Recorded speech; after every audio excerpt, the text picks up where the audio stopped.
李鴻章之孫，敗光13000畝良田，不堪饑餓投湖自盡，果破草席下葬其中。作為晚清重臣的李鴻章，留給子孫的財富數量更是驚人，僅是田產、房產和當鋪就遍及合肥、蕪湖、上海、南京、揚州等地。那麼李鴻章留下這些巨額遺產後，他的後代們過得如何？今天便以李鴻章孫子李國考的人生經歷來看看晚清民初富家子弟的真實生活。李國考的父親李經方是李鴻章過繼來的長子，雖不是親生骨肉，但李鴻章對這個行事穩重的孩子素來疼愛，親自授以學問。成年後，李經方作為晚清大臣，先後出仕日本大臣、英國大臣，並擔任郵傳部左侍郎。李國考是李經方的第3個孩子，與外籍夫人所生，因自幼長相可愛出眾，受到李經方的格外重視。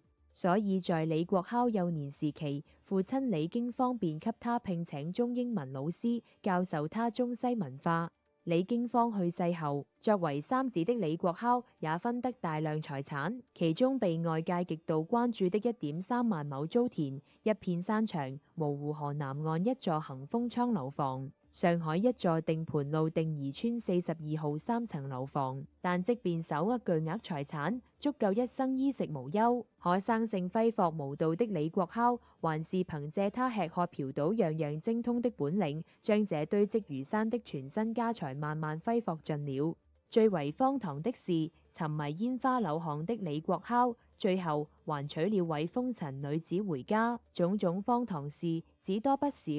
沒有多久，李國考就將自己的遺產揮霍盡了。但很有諷刺意味的是，就在李國考走投無路時，他竟然遇到了左宗棠的孫子左巨生。同樣作為紈絝子弟、敗光家產的左巨生，曾在食不果腹時想李國考借過10石米，如今身無分文的李國考自然想把這筆債討回去。無奈左巨生和李國考差不多，早就是身無分文的狀態。為了生存，也為了有個伴，兩人擠在左巨生的鋪屋裏熬日子，每天除一頓稀薄的米粥，再無其他飯食。為了擺脫生活的困境和飢餓的折磨，他想到了自殺。可沒想到，他投湖自盡的地方，因為水太淺，根本沒有水源，還被路過的行人救了過來，再次送回左巨生的鋪屋中。這樣的情況無疑讓兩人的生活雪上加霜，因為身無分文的左巨生根本沒有能力給李國考看病，